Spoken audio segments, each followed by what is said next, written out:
സംസ്ഥാനത്ത് പലയിടത്തും ഇങ്ങനെ മഴ ശക്തമാകുന്നൊരു സാഹചര്യമാണ്. കനത്ത മഴയിൽ സംസ്ഥാനത്ത് പലയിടത്തും വ്യാപക നാശനഷ്ടങ്ങളൊക്കെ റിപ്പോർട്ട് ചെയ്തിട്ടുണ്ട്.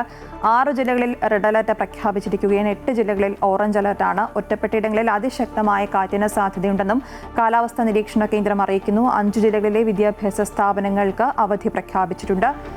അശ്വതി, സംസ്ഥാന വ്യാപകമായി തന്നെ വലിയ രീതിയിൽ ശക്തമായ രീതിയിലുള്ള മഴയാണ് ലഭിച്ചുകൊണ്ടിരിക്കുന്നത്. ഇന്നലെ വൈകിട്ടോടുകൂടി ആരംഭിച്ച അല്ലെങ്കിൽ ഇന്ന് വൈകുന്നേരത്തോടുകൂടി ആരംഭിച്ച മഴ ഇപ്പോഴും തലസ്ഥാന നഗരിയിൽ തന്നെ തുടരുന്ന സ്ഥിതിയുണ്ട്. ഒപ്പം തന്നെ സംസ്ഥാനത്തിൻ്റെ എല്ലാ ജില്ലകളിലും സമാനമായ സാഹചര്യമാണ് നിലനിൽക്കുന്നത്. ഇന്നിപ്പോൾ 7 മണി വരെയുള്ള സമയത്തേക്ക് 6 ജില്ലകളിൽ ഇന്ന് റെഡ് അലേർട്ട് പ്രഖ്യാപിച്ചിട്ടുണ്ട്.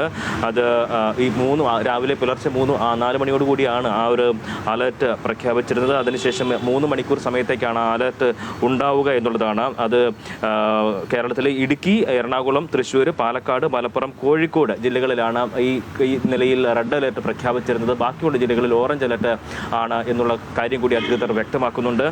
ശക്തമായ രീതിയിലുള്ള കാറ്റുൾപ്പെടെ വീശാനുള്ള സാധ്യതയും കണക്കാക്കുന്നു. 50 മുതൽ 60 കിലോമീറ്റർ വരെ വേഗതയിൽ ശക്തമായിട്ടുള്ള കാറ്റിനുള്ള സാധ്യതയും കണക്കാക്കുന്നു. പല സ്ഥലങ്ങളിലും ഇതിന് സമാനമായ രീതിയിലുള്ള നാശനഷ്ടങ്ങളൊക്കെ തന്നെയും ഇത്തരത്തിൽ ഉണ്ടാകുന്ന ഒരു സ്ഥിതി കൂടി ഉണ്ടായിട്ടുണ്ട്. ഏതായാലും ഈ പ്രത്യേകമായ സാഹചര്യം കണക്കിലെടുത്ത് വിവിധ ജില്ലകളിൽ ഇന്ന് വിദ്യാഭ്യാസ സ്ഥാപനങ്ങൾക്ക് അവധിയും പ്രഖ്യാപിച്ചിട്ടുണ്ട്. 5 ജില്ലകളിലാണ് പ്രധാനമായും ഇന്നിപ്പോൾ അവധി പ്രഖ്യാപിച്ചിരിക്കുന്നത് എന്നുള്ളതാണ്. പത്തനംതിട്ട, കോട്ടയം, ഇടുക്കി, വയനാട്, മലപ്പുറം ജില്ലകളിൽ വിദ്യാഭ്യാസ സ്ഥാപനങ്ങൾക്ക് അവധി പ്രഖ്യാപിച്ചിരിക്കുകയാണ്. അത് അങ്കണവാടി ഉൾപ്പെടെയുള്ള സംവിധാനങ്ങൾക്കാണ് ഇന്ന് അവധി പ്രഖ്യാപിച്ചിരിക്കുന്നത്.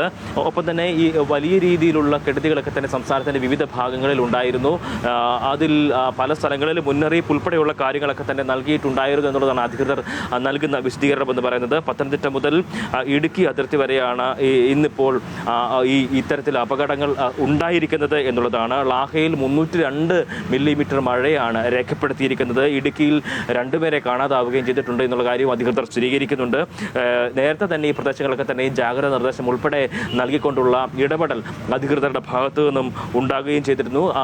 ഇതിനായി പ്രത്യേകമായി സജേത ആപ്പുണ്ട്. ആ ആപ്പിൽ ഇതുമായി ബന്ധപ്പെട്ട് വിവരങ്ങൾ നൽകുകയും ചെയ്തിരുന്നു. മീനച്ചിലാറിൽ വലിയ രീതിയിലുള്ള വെള്ളം ഉയരുന്ന സ്ഥിതി ഉണ്ടായിരുന്നു. എന്നാൽ പക്ഷേ അത് ആശങ്കപ്പെടേണ്ട സാഹചര്യമില്ല. അത് 3 മണിക്കൂറിനുള്ളിൽ തന്നെ വെള്ളം ഇറങ്ങുന്ന ഒരു സ്ഥിതിയിലേക്ക് കാര്യങ്ങൾ എത്തും എന്നുള്ളതാണ്. ഒപ്പം തെക്കൻ ജില്ലകളിലെ മഴയ്ക്കും ശമനം ഉണ്ടാകും എന്നുള്ള ഒരു മുന്നറിയിപ്പ് അല്ലെങ്കിൽ ആ നിലയ്ക്കുള്ള അറിയിപ്പ് കൂടിയാണ് അധികൃതരുടെ ഭാഗത്തു നിന്നും ഉണ്ടാകുന്നത്. ഒപ്പം തന്നെ വിവിധ ഡാമുകളിൽ ഇന്നലെ തന്നെ നമ്മൾ വ്യക്തമാക്കിയിരുന്നു. ഇതുമായി ബന്ധപ്പെട്ട ഡാമുകളിൽ ഉൾപ്പെടെ ജലനിരപ്പ് ഉയരുന്ന ഒരു സ്ഥിതി ഉണ്ട് എന്നുള്ള കാര്യം. അത് നെയ്യാർ ഡാമിലെ ജലനിരപ്പുമായി ബന്ധപ്പെട്ട് ആ ഷട്ടർ ഉയർത്തുന്ന നടപടിയിലേക്ക് കടക്കുന്നു. അല്പസമയത്തിനകം തന്നെ അവിടെ 4 ഷട്ടറുകൾ 20 സെന്റിമീറ്റർ വീതം ഉയർത്താനുള്ള നടപടികളിലേക്കും കടക്കുകയാണ്. ആ നിലയ്ക്കാണ് കാര്യങ്ങൾ മുന്നോട്ട് പോകുന്നത്. അശ്വതി.